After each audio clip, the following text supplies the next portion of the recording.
And welcome back to this audience edition of Hannity. Now, in the wake of the chaos in Ferguson last week, we sent our team of producers, along with Fox News contributor David Webb, to survey the destruction and, in particular, the damage done to dozens of small businesses in the city of Ferguson. Take a look. It was announced all over the world that Little Caesars was burning down. And Little Caesars never burned down. Actually, it was hidden treasures that burned. And everything that I had was lost that night. If I would have been here in my building, I actually could have died because there's no back entrance to my door. And they looted it and burned it from the front. Going forward, what does this mean for you and your family? It means that right now we're seeking sources to keep our dream alive because my things were taken, but I still have the desire to have my business. I had established customers and they told me, I'll be back. And a lot of the older ones say, when things calm down, I'll be back. Where were you when this happened, and did you prepare at all? You know, I wasn't home, watching everything. I have the cam system in my home. And after 8 o'clock, I start seeing the people who broke the glass from the front to break everything and try to put it like the oil or gas or anything that make the blaze fire. And I was have my car here, the van car, and start people, start put it like paper and everything behind, under to make the car fire. We lose a lot of money now because, we drop everything. We drop food, we drop all the inventory in the trash.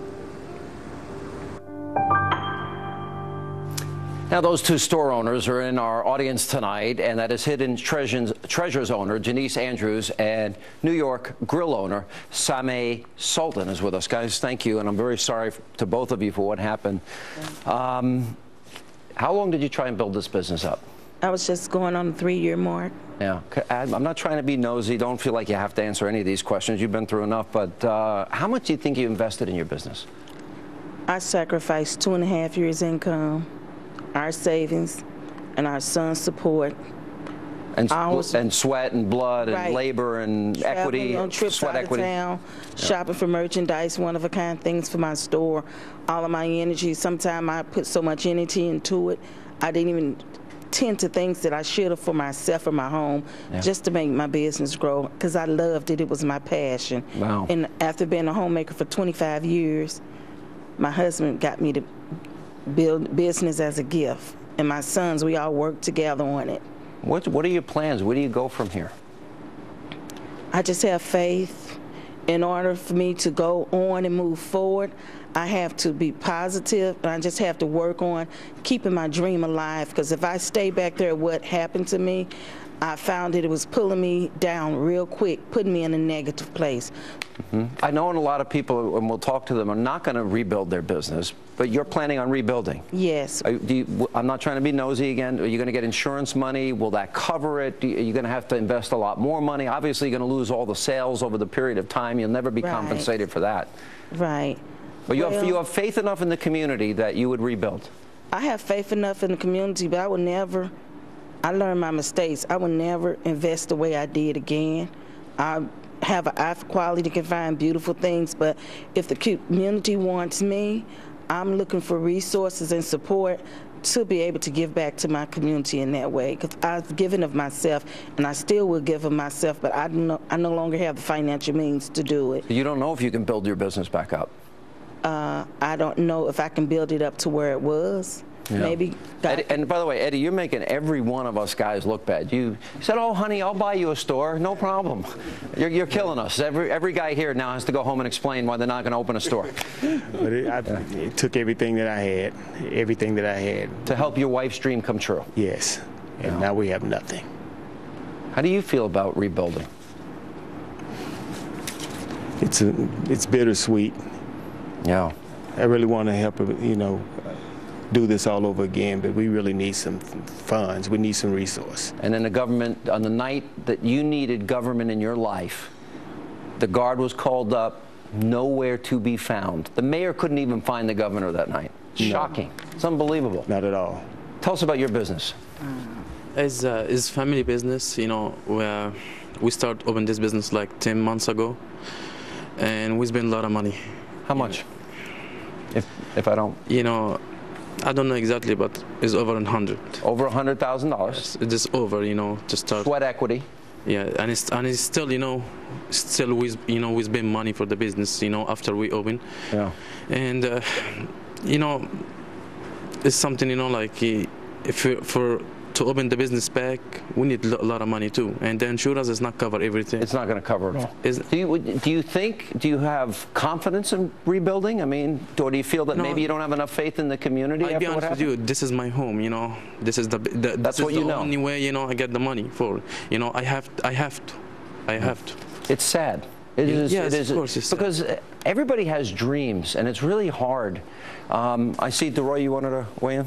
Yeah, I grieve for these business people and the businesses they lost, but I don't think the damage ends in Ferguson. I hear a lot of people with second thoughts here about whether they're going to return and rebuild. I think there's CEOs around the country thinking, we're probably not going to go back to Ferguson. And they may be thinking to themselves, do we want to open businesses in black neighborhoods? Do we want to be in black or minority communities? Is it too risky? And this sort of second guessing, you're probably not going to hear about in public, but my guess is that this is probably happening. This isn't good for black or minority communities anywhere, coast to coast. Jason? Yeah, and just to piggyback on that, the reason why is because it's going to be more expensive to do business in these communities. You have to charge higher prices for goods and services. The law-abiding residents of these communities are also the ones who get hurt. They'll have to travel further to get low-priced goods and services. There'll be less competition in the neighborhood. So that, yes, the victimization does not end with the business owners. Yeah, it's really sad. All right, we're going to come back, and I hope you guys do get the help you need. You know, you seem like you're getting upset. You're emotional about this. This is why?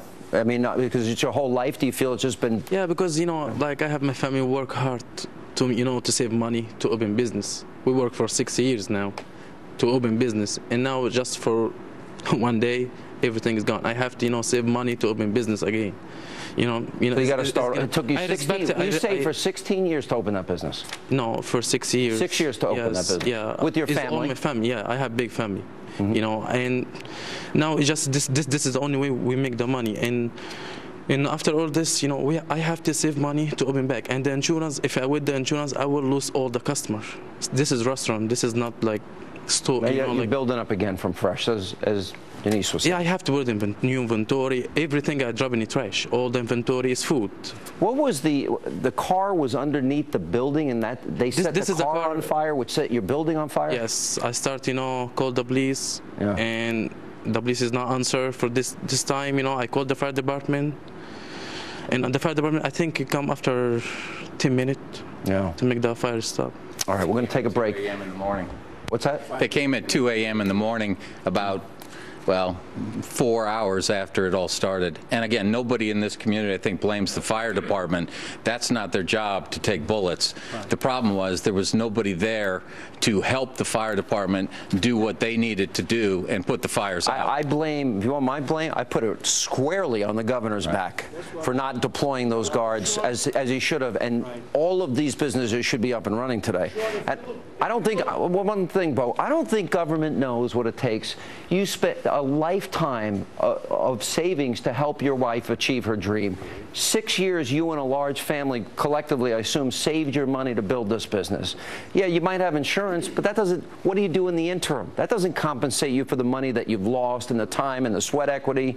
It's all sad. We're going to come back. We're going to continue. We have a lot more to get to. And coming up next tonight here on Hannity.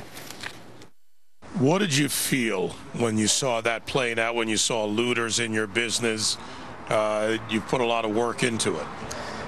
I think my first reaction or thought was probably, oh no, not again. All right, that store owner that you just heard from is sitting right there in our audience tonight. Stay with us as this special edition of Hannity, The Victims of Ferguson, continues.